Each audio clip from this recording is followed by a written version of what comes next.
Baru Depok nih, belum Jakarta, ya belum Bandung, belum Yogyakarta, ini baru Indonesia, belum negara lain. Belum di setiap tempat ada hotel, apartemen, rumah dan lain sebagainya.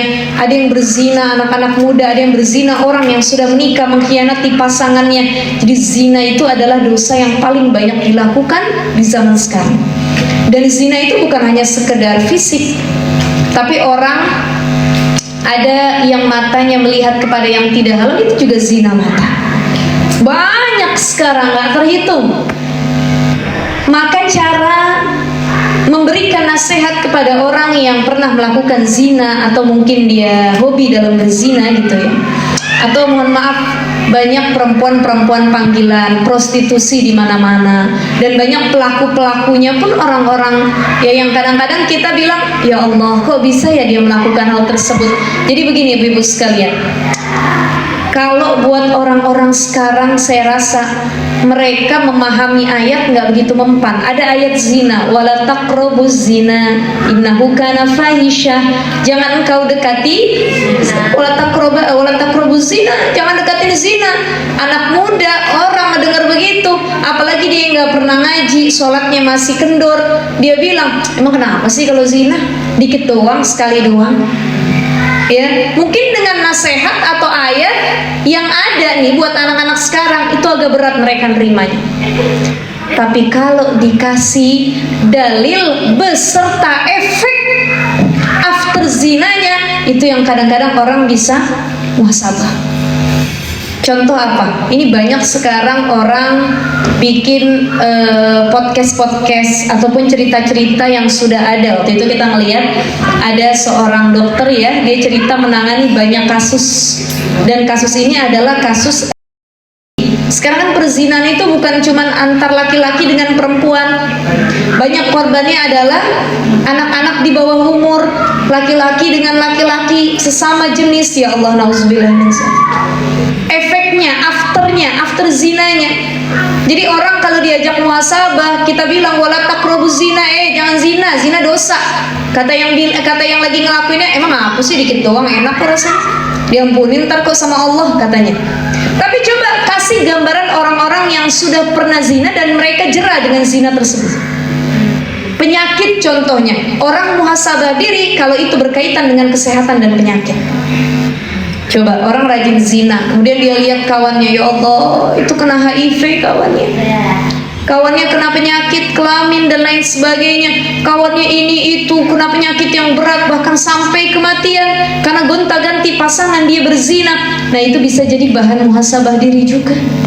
Jadi sulit nasehatin orang yang sedang kalut dalam maksiat. Mudah-mudahan insya Allah hati kita selalu dijauhkan oleh Allah untuk tidak melakukan maksiat. Pada dasarnya takwa, ibu-ibu bertakwa. Kalau bagi orang yang salah menuju soleh, maka takwanya dengan taubat. Ada orang salah mulu, salahnya maksudnya maksiat mulu, bikin dosa mulu, menuju soleh, ya, maka jalannya adalah dengan taubat. Bagaimana syarat taubat? Dalam kitab Riyadhus Shalihin digambarkan syarat taubat itu ada beberapa. Jadi ada tobat yang kaitannya dengan dosa kepada Allah, ada tobat yang kaitannya dengan dosa kepada sesama manusia. Kita kan hidup hubungannya dua, hablu minallah, hablu minannas. Kadang bikin dosa sama Allah, kadang bikin dosa sama manusia, betul nggak? Bagaimana cara kita bertobat ketika melakukan dosa kepada Allah ataupun dosa kepada sesama manusia? Kalau kepada Allah, satu, lisan kita harus beristighfar. Astaghfirullahaladzim, astaghfirullahaladzim. Ya, la kabair ma'al istighfar. Tidak ada dosa besar dianggap kalau dia langsung minta ampun, istighfar kepada Allah. Tetapi dia tidak akan dianggap dosa kecil kalau dosa kecil itu dilakuin terus-menerus setiap hari. Apa contoh dosa kecil? Gibah. Nikmat kriuk dilakuin. Kecil nggak apa-apa, ngomongin orang mah dikit aja. Tapi tiap hari dikumpulin ngaji di sini, maulid di sini sambil gibah. Besok ketemu teman gibah lagi, temu depan sayur gibah lagi. Dikumpulin lama-lama makin banyak, bertumpuk, sulit untuk dimaafkan oleh Allah. Kenapa? Orang itu udah terlanjur larut dalam gibah atau maksiat. hati-hati, gibah ini dosa yang paling enak dilakukan, Bu. Berapa banyak amal solih kita ngaji, ibu-ibu ngaji dari jam 8 kelar zuhur, ya, udah dapat pahala tuh amal soleh, gara-gara ngomongin kawannya sekali habis amal soleh yang dilakuin dari pagi itu. Makanya dalam kitab Nashihul Ibad disebutkan al-ghibatu tuzilul amal soleh. Gibah itu menghilangkan amal soleh. Ibu mohon izin, ada kipas angin nggak ya? Ada ya? Boleh dinyalain nggak? Itu nyala nggak ya? Atau pindah situ aja kali ya? Boleh ya? Boleh, mohon izin ya. Nggak apa-apa kan? Bisa nggak di? Oh, pantes nggak? Atau saya di tengahan kali majuan ya? Boleh. Oh, di situ aja, boleh. Saya angkat dulu deh. Tes satu dulu. Baik. Sampai mana tadi ibu-ibu? Sampai gibah. Sampai gibah. Ya. Jadi gibah itu dosa yang dianggap kecil, tapi dia mampu menghilangkan amal solih yang sudah kita kumpulkan. Al-ghibatu tuzilul amalas solih. Nyatanya dosa gibah ini nggak kerasa dilakuin, enak. Dan sekarang gibahnya bukan cuma pakai mulut, ibu-ibu, kita punya handphone kan ya, punya WhatsApp ya, media sosial. Sekarang gibahnya udah pakai jempol. Mulutnya mah diam, jempol yang gerak. Ya. Orang bikin grup WhatsApp pengajian isinya 100 orang, kata pimpinannya kita bikin lagi yang 50 orang. Kenapa? Ada dia soalnya di grup sebelah. Bikin lagi yang lebih khusus. Jadi cara gibah zaman sekarang tuh banyak, dengan lisan bil lisan, atau dengan jari-jarinya bil asabi', atau sekarang juga ada gibah tingkatan tertinggi dengan apa? Isyarat mata. Mulutnya mah nggak gerak, tapi isyarat mata, kawannya baru datang. Ya Allah ya Rahman. Ini dosa yang sebenarnya kalau dipupuk terus-menerus berkumpul, maka sulit diampuni oleh Allah dan menghilangkan banyaknya amal salih yang kita lakukan, ya. Fala tatimu illa bitakhalli an kulli radilatin. Maka takwa itu fala tatimu illa bitakhalli, tidak sempurna ketakwaan kecuali dia menjauhi segala keburukan. Wa tahalli bikulli fadilatin, dan memenuhi dirinya dengan segala kebaikan. Jadi takwa itu melakukan yang Allah perintahkan, menjauhi apa yang Allah larang, baik sengaja ataupun tidak sengaja, secara terang-terangan ataupun sembunyi-sembunyi. Maksudnya apa? Ada orang yang takwanya kalau depan orang doang. Ada orang yang menjauhi larangan Allah kalau depan orang yang ramai saja. Tapi ketika sendiri dia buat maksiat, makanya disebutkan wajtinabu nawahihi sirran wa alaniyah. Jadi orang bertakwa itu ninggalin yang Allah larang, baik sendirian ataupun rame-rame. Ya, ada orang kalau rame soleh, tapi kalau sendiri salah. Betul nggak? Wah, ada mertua nih katanya. Ada mertua sholatnya bagus bener. Allahu Akbar. Bismillahirrahmanirrahim. Kata mertuanya, emang saya nggak salah milih mantu. Suaranya bagus, sholatnya bener gitu ya. Tapi ketika dia lagi sendirian, sholatnya kayak ulet keket. 1 menit kelar. Allahu Akbar, Allahu Akbar, Allahu Akbar, Allahu Akbar. Assalamualaikum. Rukunnya nggak benar, ya, bacaannya tidak fasih. Maka ini disebut dengan takwa hanya alaniyah, ketika ramai orang, tapi dia tidak takwa ketika sepi orang. Maka yang jadi poin utamanya adalah kalau mau melihat diri kita, para bunda, teman-teman, ibu-ibu semua, kalau mau melihat bagaimana diri kita yang sesungguhnya, kita orang benar apa bukan, orang jujur apa orang yang suka bohong, kita orang baik atau tidak, lihat ketika kita sedang sendiri, bukan ketika kita ramai di depan banyak orang. Bagaimana individu pribadi saya ketika sedang sendiri?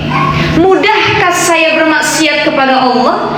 Tetapkah saya istiqomah kepada Allah? Tetap nggak saya berpegang kepada yang Allah perintahkan? Jangan-jangan saya malah jadi orang salah ketika sendirian. Sendiri nggak ada yang lihat, maksiat aja.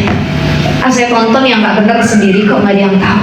Tapi ketika diramai orang, banyak orang di sekelilingnya, dia seolah-olah jadi orang bertakwa. Ini yang salah. Makanya takwa itu bukan cuma ketika di depan orang banyak, tapi bagaimana ketika sirran, kita lagi sendiri, justru itulah diri kita yang sebenarnya.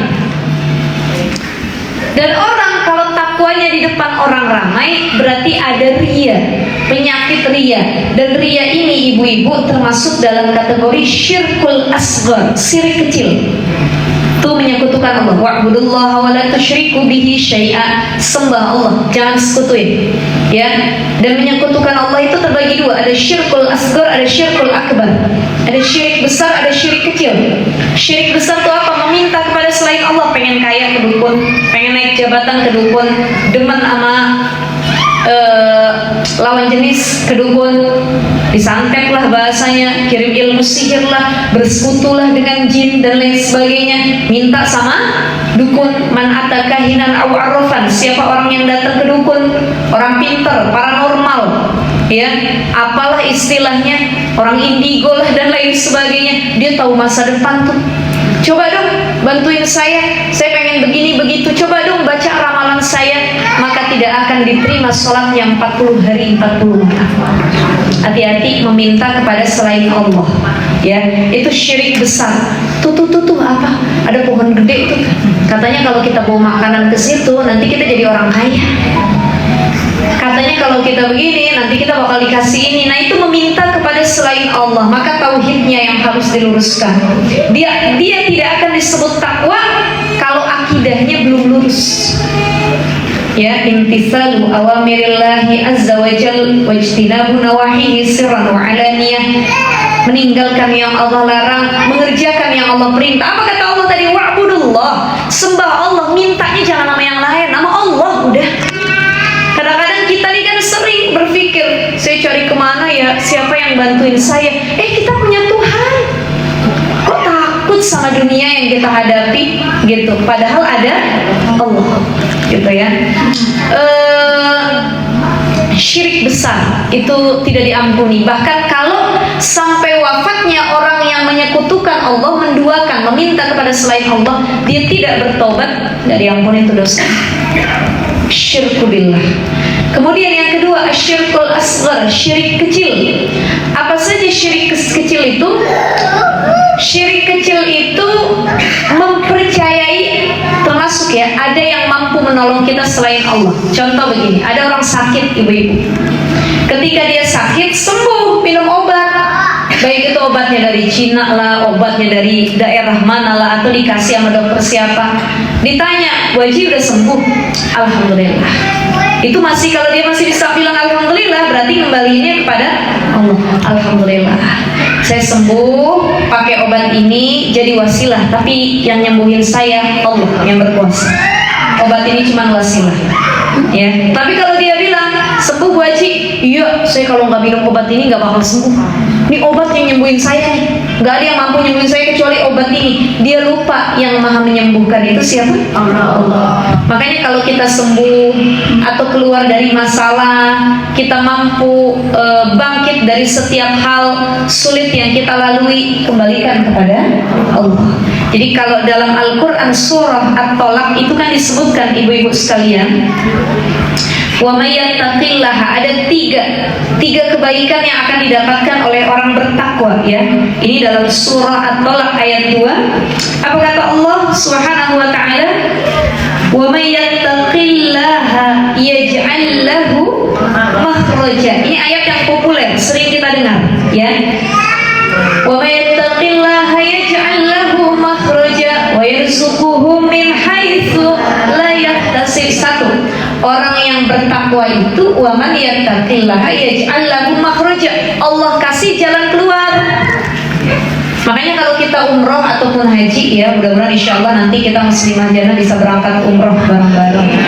Saya ada rencana insyaallah saya berangkat tanggal 4 Desember. Yang mau bareng-bareng mangga ibu-ibu, ayo nanti kita ngaji bareng-bareng juga di sana insyaallah, ya. Mudah-mudahan nanti dapat panggilan semuanya. Kalau kita umroh atau haji itu di setiap tulisan, ya, keluar dari Masjidil Haram, Masjid Nabawi, ada tulisan makhraj. Makhraj. Maknanya apa? Allah menggunakan kata makhraj. Di sini Allah kasih jalan keluar. Wa may yattaqillaha, orang yang bertakwa, dia punya masalah, ya, dia sulit menemukan jalan keluar, tenang, makhrajan. Allah kasih jalan keluarnya. Ya, yaj'al lahu makhrajan. Setiap masalah yang dia punya dikasih jalan keluar. Wa yarzuquhu min haitsu la yahtasib, diberi rizki dari perkara yang dia nggak sangka. Kalau bahasa kitanya uang kaget. Ya, itu istilah dari mana saya nggak tahu tuh, uang kaget. Saya dapat uang kaget. Ya alhamdulillah, tiba-tiba sembuh. Contoh, orang sakit kanker berat. Dia bertakwa kepada Allah dalam sakitnya, ya Allah, sembuhkan penyakitku. Maka bagaimana cara menyembuhkannya? Makhrajan di sini, sembuh dari penyakit ini bukan cuma dia sembuh tiba-tiba, bukan.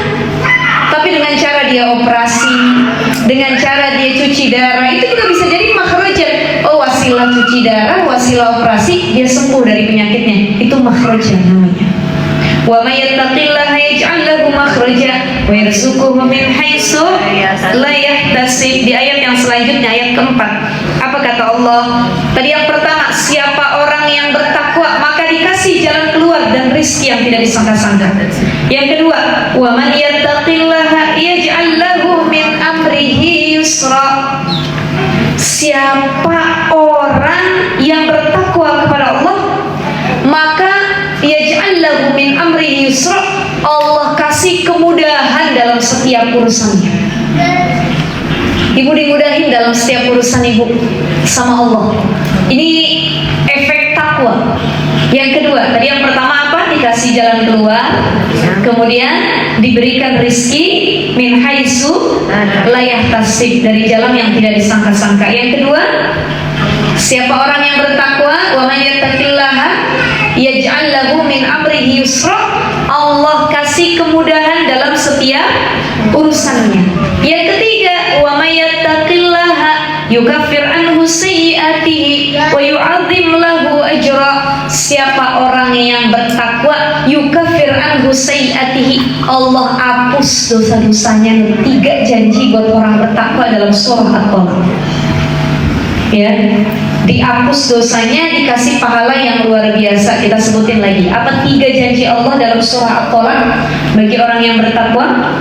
1, siapa yang bertakwa dikasih jalan keluar dari setiap masalah yang dia hadapi, diberikan rezeki yang tidak disangka-sangka. Ini yang pertama. Yang kedua, wa man yattaqillaha yaj'al lahu min amrihi yusra.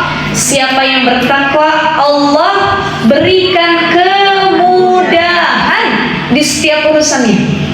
Dan yang ketiga, wa man yattaqillaha yukaffir anhu sayyi'atihi wa yu'adzim lahu ajra. Siapa orang yang bertakwa, Allah hapus dosa. Itu dia tadi bikin dosa, tobat dihapus sama Allah. Makanya cara tobat, kalau kita bikin dosa sama Allah, tadi 1, istighfar, minta ampun kepada Allah, astaghfirullahaladzim, astaghfirullahaladzim. Atau istighfarnya Nabi Adam, Rabbana zalamna anfusana wa illam taghfir lana wa tarhamna lanakunanna minal khasirin. Atau istighfarnya Nabi Yunus, la ilaha illa anta subhanaka inni kuntu minal zalimin. Ya, atau tadi yang singkat, astaghfirullahaladzim wa atubu ilaih. Itu istighfar, didawamin bagi orang yang baru bertobat kepada Allah, dia kembali kepada Allah. Ya, taubat itu berasal dari kata taba yatubu taubatan. Ya, artinya apa? Kembali. Jadi orang tobat itu dulunya pernah dekat sama Allah, tapi ngejauh, kembali lagi dia sama Allah, itu namanya taba, kembali. Ya, kalau istilah anak sekarang hijrah, Bu. Orang dulu nggak kenal kata hijrah. Maksudnya orang-orang dulu istilahnya taubat, tapi istilah anak-anak Gen Z milenial sekarang hijrah. Hijrah dari keadaan ini menuju ini. Hijrah dengan taubat maknanya sama, berpindah dari keadaan yang lama menuju keadaan yang baru untuk lebih dekat kepada Allah Subhanahu wa ta'ala. Istighfar, taubatan nasuha. Taubatan nasuha itu berjanji untuk tidak tidak mencicipi dosa kembali. Ada orang yang tobatnya sambel. Nih ibu kalau makan sambel udah dibilangin Bu Haji pedes, jangan dicoba. Enak. Tapi enak katanya. Colek lagi, udah asam jangan. Enak sih katanya. Udah kepedesan, ya. Belum juga berhenti walaupun dinasehatin, sebelum apa lambungnya yang bereaksi. Nah, itu. Kalau nggak pingsan, masuk IGD, ya asam lambung naik, baru dia bertobat, baru dia bilang saya nggak mau nyicipin rujak lagi, saya nggak mau makan sambal lagi, ya ampun ya Allah, ampun sakit. Begitu udah sehat lagi, saya cicip lagi, orang udah sehat kok lambung saya. Ada Bu, ada. Wah itu sama kayak orang yang tobatnya tobat sambal, pedas, nyicip lagi, udah sembuhan kok, nyicip lagi, kambuh lagi. Tapi ada orang tobatan nasuha, dia pernah nyobain sambal, masakan pedes, sakit sampai masuk UGD, bahkan masuk ICU. Kata yang sakitnya, ya Allah, saya berjanji kalau udah sehat saya nggak bakal makan tuh sambal lagi. Yang level 10 dan level berapa, saya berjanji ya Allah, saya nggak mau ngulang. Dan tahu dia rasanya sakit sampai masuk IGD, dirawat di ICU. After dia sembuh, dia benar-benar menjalankan janjinya untuk hidup lebih sehat, nggak berani lagi nyocol yang pedes-pedes. Itu namanya taubatan nasuha. Tapi tobat sambel ada kesempatan dan kita merasa nggak apa-apa, dikit aja, nggak bakal sakit lagi, itu namanya tobat sambel, ulang lagi. Udah tobat dari dosa yang kemarin, ya Allah maafin ya Allah, saya ngeliat yang nggak baik, udah. Habis itu besokan lagi, dikit aja mau nggak apa-apa dosanya, dikit aja. Nah itu tobatan sambel ya. Maka istighfar, tobatan nasuha, benar-benar bersimpuh menyesal kepada Allah itu kalau kita bikin dosanya hablum minallah, urusannya sama Allah. Kalau hablum minannas, hubungannya sama manusia. Emang apa dosa sama manusia? Banyak gibah, fitnah, namimah, adu domba, ngejelekin, memaki, ya. Dan banyak kita bikin dosa seringkali dengan lisan. Ya, lisan ini ya Allah kalau udah nyakitin orang, Bu, ya Allah. Dosa lisan yang sering kita lakukan. Kita bikin dosa sama orang lain, gibah. Kita gibahin orang, misalkan kawan ngaji kita yang kita gibahin berapa? 10 orang. Itu kan dosa kita udah 10 kali tuh. Ya. Maka cara bertobatnya bukan cuma istighfar, tobatan nasuha, minta ampun kepada Allah, menyesal, tapi datengin orang yang pernah kita gibah, minta maaf. Waji sini deh. Kenapa? Maafin ya, tahun lalu pernah saya gibahin. Emang gibahin apa? Gibahin kalau Bu Haji begini-begini. Maafin gak? Yang dengar kesel nih. Ya Allah, maafin ya Bu Haji, minta ridhonya. Nah ini sulit banget tuh mengakui dan minta maaf begitu. Kan dalam hati udah gak apa-apa, dia gak tahu ini saya gibahin, saya juga udah tobat. Nah itu mah belum diampuni dosanya.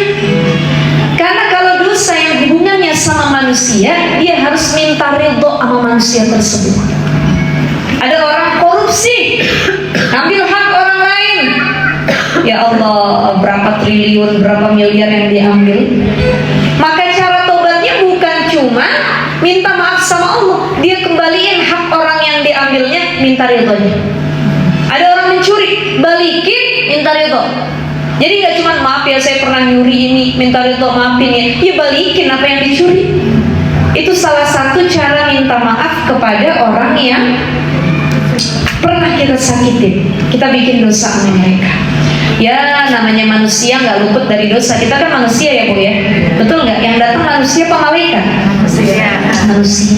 Manusia itu ada 3 komponen dalam dirinya. Dia kadang jadi setan, kadang sifat hewannya lebih dominan, kadang sifatnya malaikat. Ini 3 sifat kata Imam Al-Ghazali yang ada dalam diri manusia. Kadang jadi hewan. Emang gimana sifat hewan? Tukang tidur, tukang makan, ya, menyalurkan syahwat biologisnya, tidur mulu. Dan banyak orang yang punya sifat hewan, lebih hewan daripada hewan itu sendiri. Paham gak ibu maksudnya? Hewan kan tukang tidur nih, kucing kan tukang tidur ya. Ada manusia lebih tukang tidur daripada kucing. Jadi punya sifat hewan wajar, ya wajar. Tapi kalau berlebihan lebih dominan, itu yang nanti akan menyiksa diri kita sendiri. Makan sifat hewan, tapi kalau makan mulu, kalau bahasa orang seruanya ngeganyem mulu, nggak berhenti-berhenti. Nah ini juga lebih hewan daripada hewan itu sendiri. Sifat hewan. Yang kedua ada sifat setan. Kadang-kadang setannya timbul, tukang bohong, dendam, kesel, dengki sama orang, gak suka, males ibadahnya, kadang ngebangkang sama Allah. Itu sifat setan. Tapi jangan sampai sifat setannya lebih dominan. Ada orang yang akhirnya jadi setan. Betul nggak ibu-ibu? Setan ini adjektif, kata sifat. Setiap hal yang disifati buruk itu setan. Dan setan bukan cuma dari kalangan jin, tapi manusia bisa jadi setan. Ada istri yang akhirnya jadi setan. Ada suami yang akhirnya jadi setan. Istri melarang suaminya untuk taat bakti sama orang tuanya, berarti istri setan. Nah, yang begitu. Ada suami yang melarang istrinya untuk menutup aurat, taat kepada Allah, berarti suami setan. Ada sifat setannya. Bukan suami setan maksudnya ya, tapi ada sifat setan, sifat buruk dalam dirinya. Jadi setan tuh bukan cuma yang kuntilanak, tuyul, apa lagi itu. Banyak ya, kan orang Indonesia sebutan setannya banyak banget ya kayak ada genderuwo lah, ada pocong lah, yang macam-macam. Ya Allah ya Rahman. Bukan cuma itu. Ya, itu setan dari kalangan jin yang ingin menakut-nakuti, tapi ada setan juga dari kalangan manusia. Kadang setannya timbul, kadang sifat malaikatnya. Nah, kalau sifat malaikatnya lagi timbul, istiqomahin, pupuk dengan sebaik mungkin. Bagaimana sifat malaikat? La ya'sunallaha ma amaruhum wa yaf'aluna ma yu'marun. Sifat malaikat itu nggak pernah maksiat, ngebangkang sama Allah, nggak pernah. Ibu-ibu, halo, bu, malaikat yang harinya cuma tasbih, subhanallah, alhamdulillah, wa la ilaha illallah, wallahu akbar, wa la haula wa la quwata illa billahil azim. Itu sifatnya malaikat, muji Allah aja. Kalau kita lagi begitu, istiqomahin, ya Allah. Jadi istiqomah itu bukan hanya sebenarnya gini, di dunia ini nggak ada istiqomah, nggak ada. Yang ada tuh paksaan untuk berbuat baik, paksaan untuk ibadah, mau nggak mau selama di dunia ya kita paksa diri kita untuk taat sama Allah. Berat, bangun malam berat, nutup aurat berat, ngaji berat, ibadah berat. Jadi istiqomah itu paksaan yang harus diikuti, dilakukan, gitu ya, ibu ya. Jadi sekali lagi tadi takwa dalam Al-Quran, orang yang bertakwa apa manfaatnya? Ada 3. Yang pertama, wa may yattaqillaha yaj'al lahu makhraja wa yarzuquhu min haitsu la yahtasib. Allah kasih jalan keluar, diberikan rezeki yang tidak disangka-sangka. Yang kedua, wa man yattaqillaha yaj'al lahu min amrihi yusra. Siapa orang yang bertakwa dimudahkan semua urusannya. Yang ketiga, wa man yattaqillaha yukaffir anhu sayyi'atihi. Siapa orang yang bertakwa dosanya diampuni oleh Allah Subhanahu wa taala. Jadi sekali lagi, fala tatimu illa bi takhli'an kulli radilatin. Takwa itu enggak akan sempurna kalau kita ya sudah menghilangkan keburukan dalam diri kita. Wa tahalli bi kulli fadilatin, dan memenuhi diri kita dengan kebaikan-kebaikan. Fahiya at-tariqul ladzi man salakahu ihtada. Siapa orang yang menempuh jalan takwa, ihtada, dapat petunjuk dari Allah. Bu, petunjuk itu banyak, hidayah. Ya, jadi hidayah itu bukannya ditunggu, tapi dikejar. Ada orang belum berjilbab nih, belum menutup aurat, apa dia bilang? Saya mah nunggu hidayah dari Allah. Ya, wajib kau nggak nutup aurat, ya antar aja tunggu hidayah Allah datang. Hidayah itu bukan ditunggu, tapi hidayah itu harus dicari, diikhtiarkan. Saya pengen dapat hidayah dari Allah, kumpulnya sama orang-orang soleh. Saya pengen dapat hidayah dari Allah, baca Al-Quran. Ketika baca Al-Quran ketemu ayat tentang menutup aurat. Ketika baca Al-Quran ketemu ayat tentang mendirikan sholat, di situ hidayah. Jadi hidayah itu harus diikhtiarkan, jangan cuma ditunggu. Sama kayak jodoh, ada orang nunggu jodoh. Saya mah nunggu aja, kan saya perempuan. Tunggu ada yang ketok pintu nanti. Ya ada jodoh nggak di dalam katanya? Ada, nih lamar aja. Ya nggak bisa begitu, harus diikhtiarkan. Ya, maka untuk mendapat hidayah kita itu harus aktif, nggak boleh pasif. Bagaimana aktif? Ya coba bergaul sama orang biar hidayah itu datang sama kita. Dan kalau hidayah itu udah datang, ibu-ibu diistiqomahin, didoain. Maka ada doa yang biar hati kita nggak berpaling kalau kita udah dapat hidayah. Apa doanya? Rabbana la tuzigh qulubana ba'da idh hadaitana wa hab lana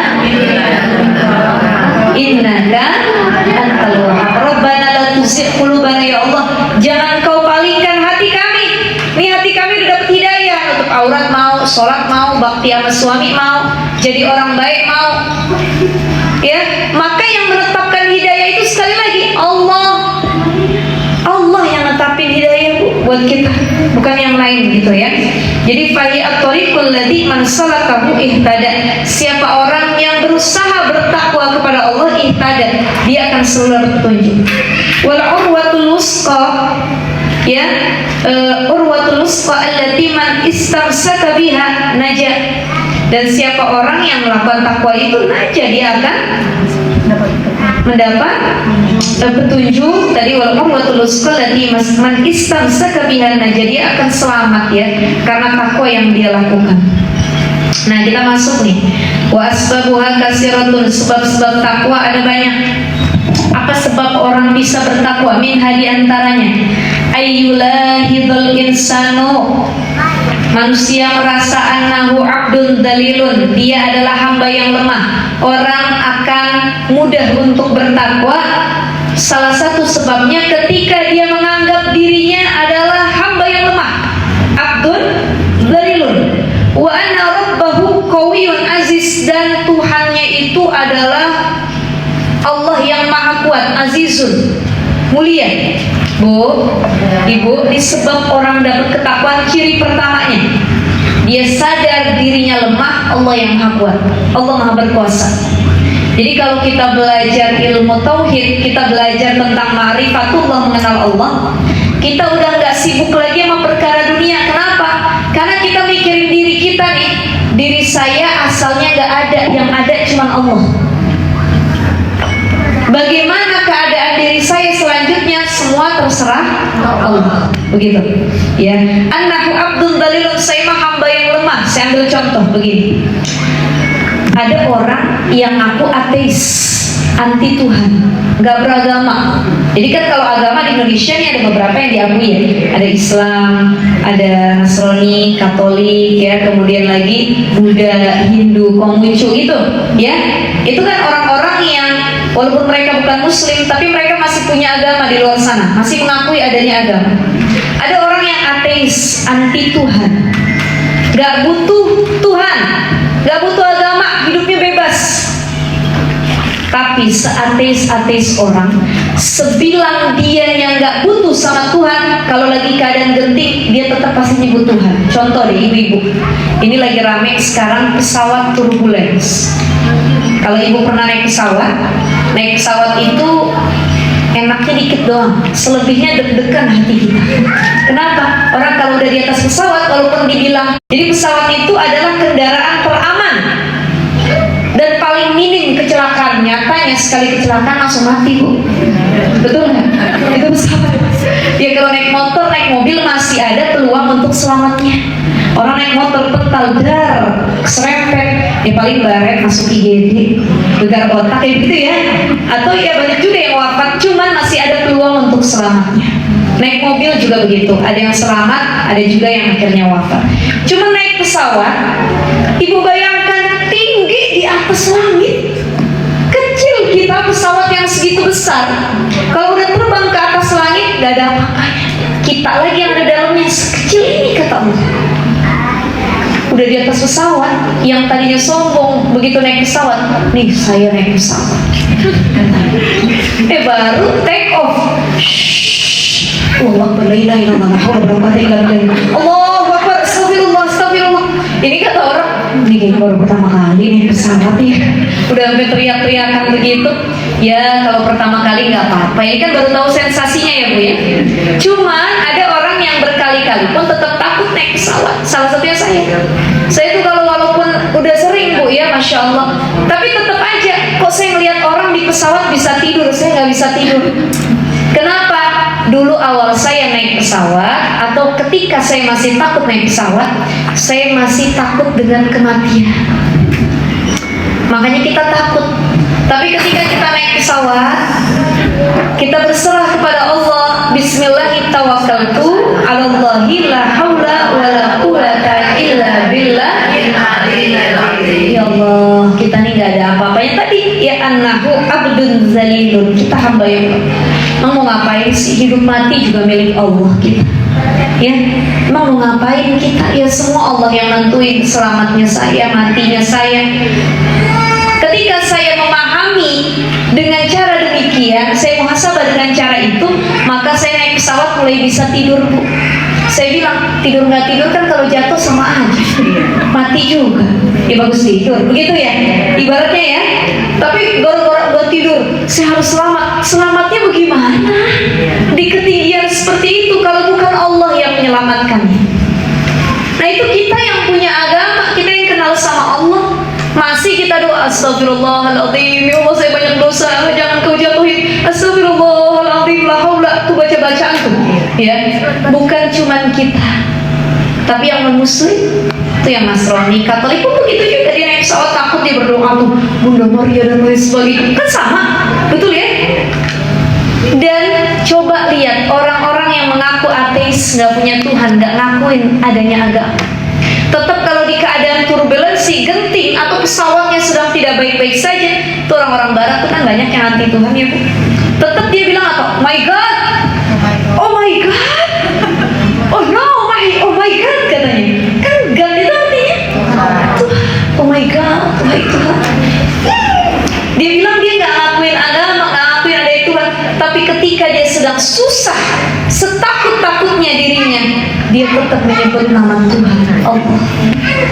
Artinya apa? Ia bohong kalau kita nggak ngakuin adanya Allah yang menolong kita. Iyyaka na'budu wa iyyaka nasta'in. Jadi takwa itu bisa didapat kalau kita menganggap diri kita lemah. Allah lah yang maha agung, maha kuat, maha segala-galanya. Walain bagi lidzalili, dan gak pantas ya lidzalili bagi hamba yang hina, lemah, ayat sial aziza, bermaksiat kepada yang mulia. Gini loh ibu-ibu, halo ya. Disebutin di kitab ini, gak pantas kamu maksiat kepada Allah. Allah tuh mulia, kamu hina. Udah kamu hina, Allah mulia, kamu maksiat lagi makin hina. Begitu bahasa kitab ini ya. Li'anna nasiyatahu biyadihi, karena semua yang ada dalam dirinya itu biadihi, dalam genggaman Allah. Bukan kuasa kamu, tapi kuasanya Allah. Begitu. Ini sebab yang pertama. Jadi sebab yang pertama, kalau kita pengen jadi orang yang bertakwa, sering-seringlah menganggap diri kita ini hina, lemah, Allah yang maha agung dan segala-galanya. Yang kedua, wa minha ayatadzakkaru ihsanallahi ilaihi fi jami'il ahwal. Sering-sering ingat kebaikan Allah yang kita rasakan di setiap keadaan. Jadi pernah saya sampaikan, kalau kita dapat nikmat dari Allah, ucapnya apa Bu? Alhamdulillahi Rabbil Alamin. Ibu dapat uang 1M, ibu tiba-tiba dibeliin perhiasan sama suami 50 gram. Senang apa enggak? Senang. Ucapnya apa?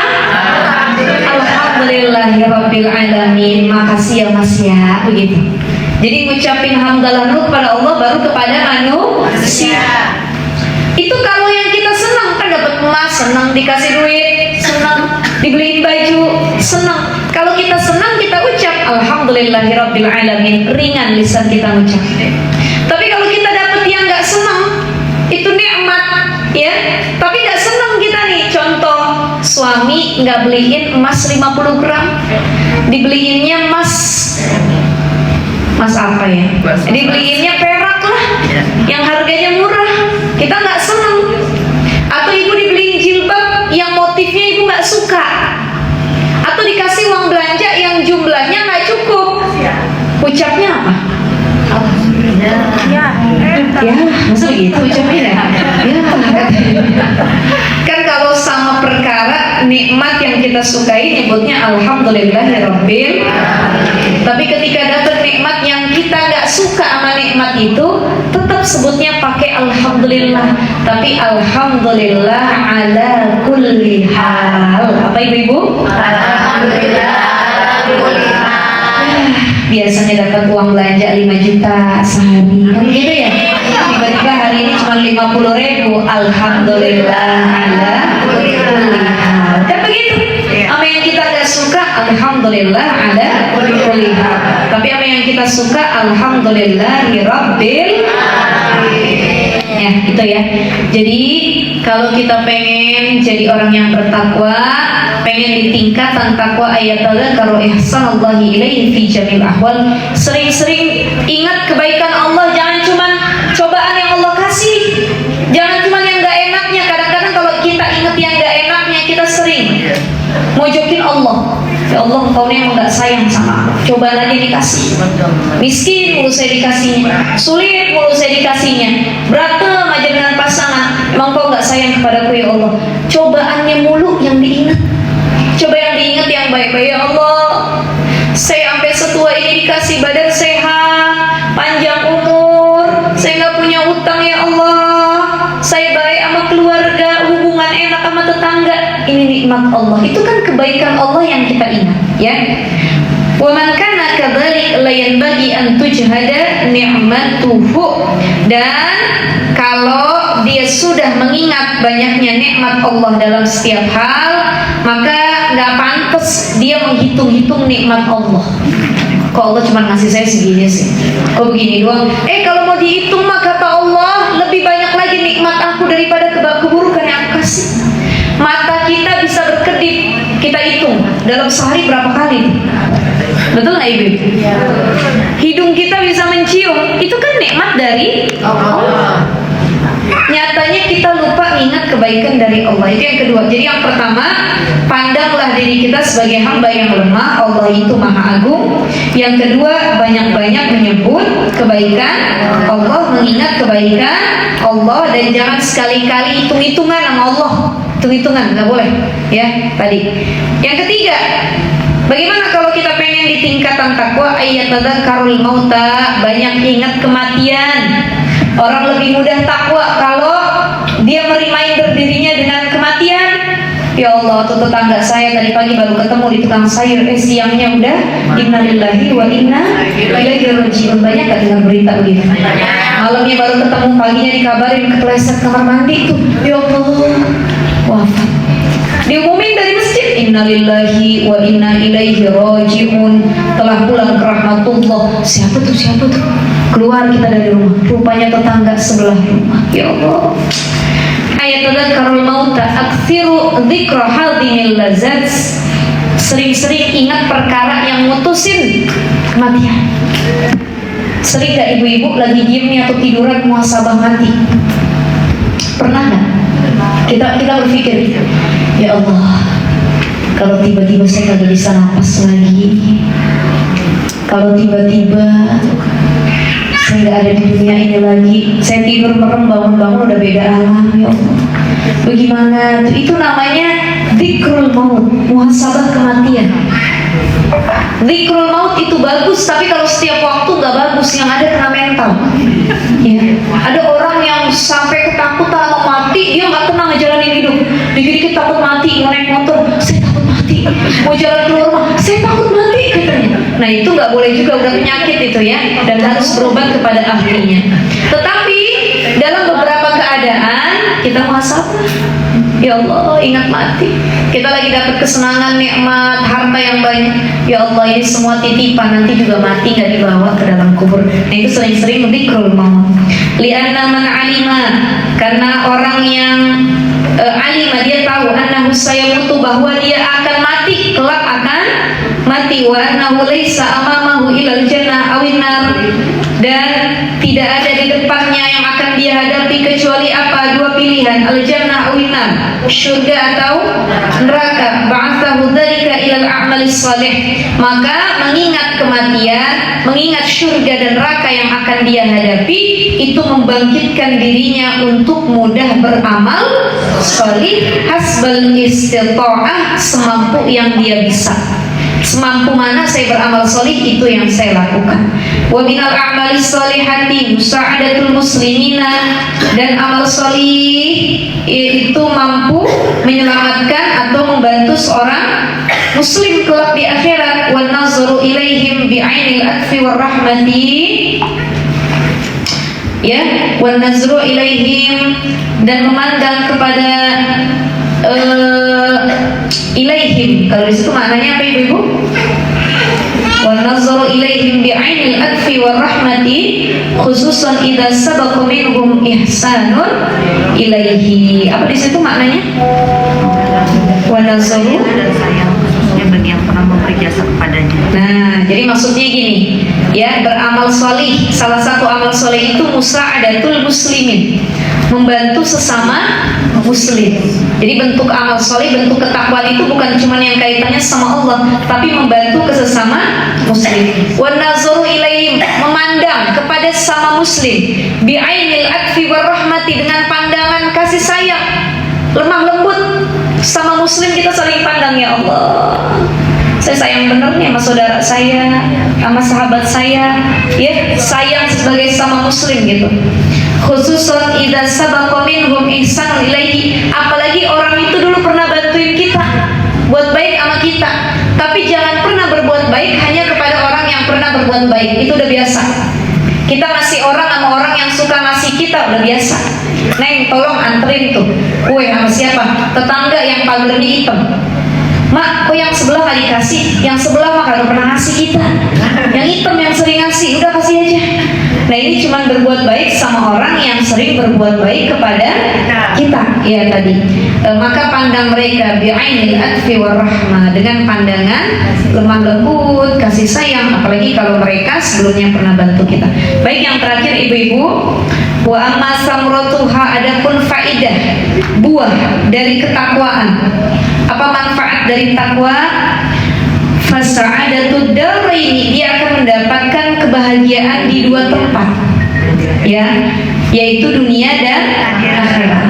Amma fid dunia, atau adapun di dunia apa kebaikannya, kebahagiaannya? Fartifa'ul qadar, diangkat derajatnya oleh Allah. Wa jamalus siti wa dzikri, akan harum nama dan sebutannya.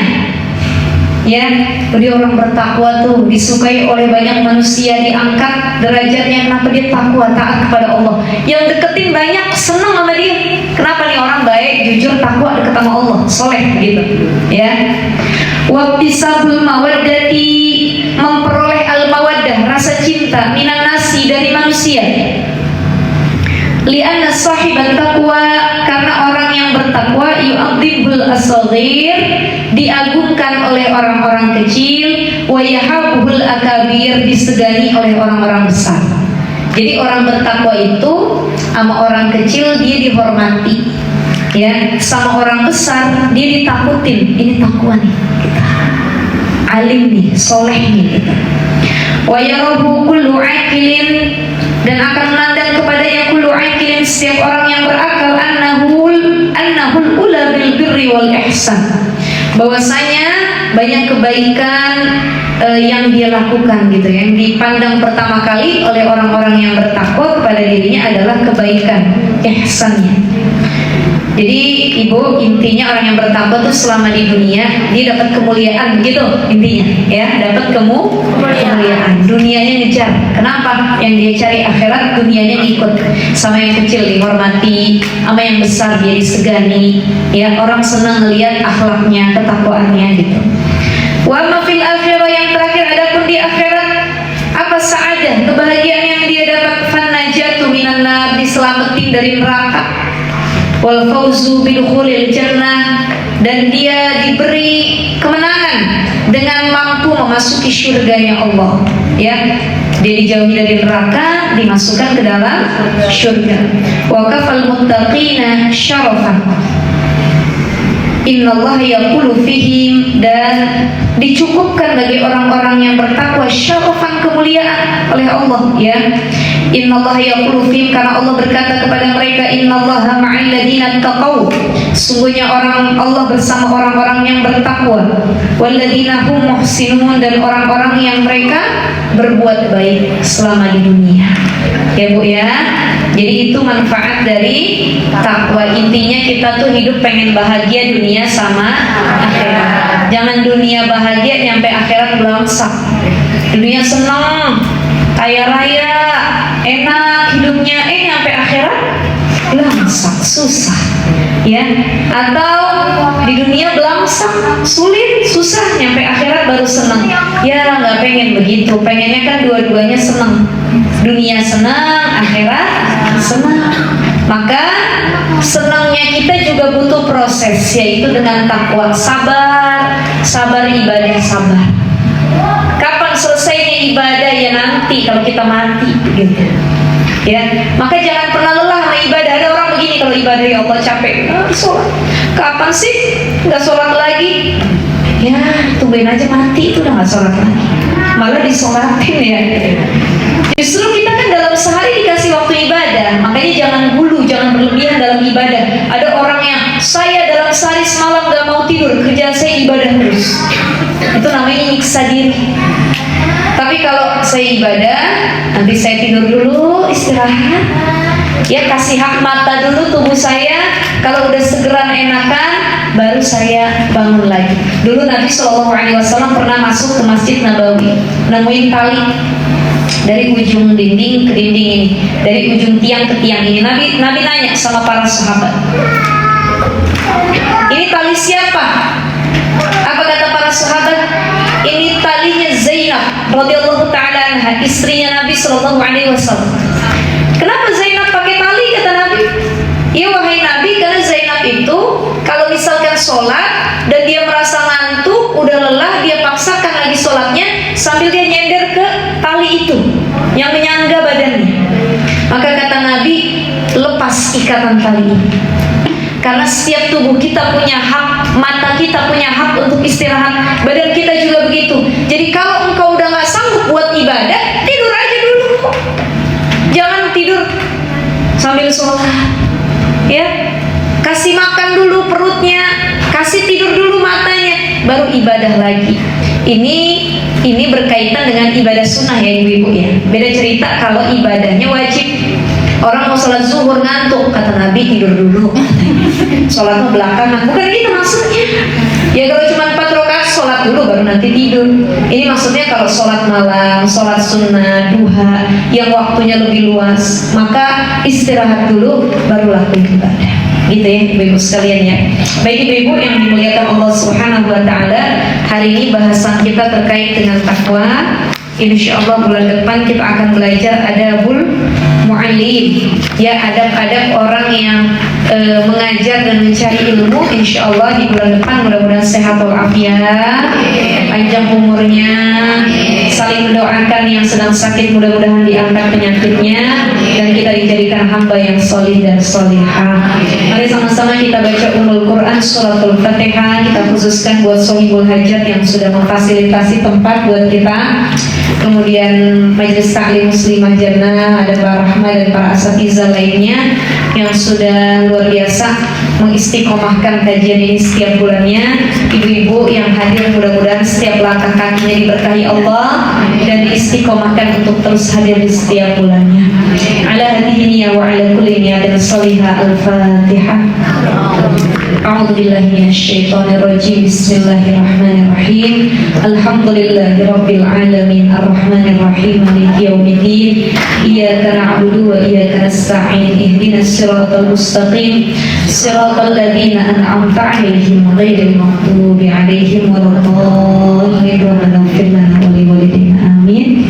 Terima kasih Ibu semua. So saya mohon izin, mohon doain ya, ini kayaknya emang ada nggak enak nih badan saya gitu ya. Mohon doain sehat afiat ya, begitu juga ibu-ibu. Terima kasih semuanya. Assalamualaikum warahmatullahi wabarakatuh. Ya.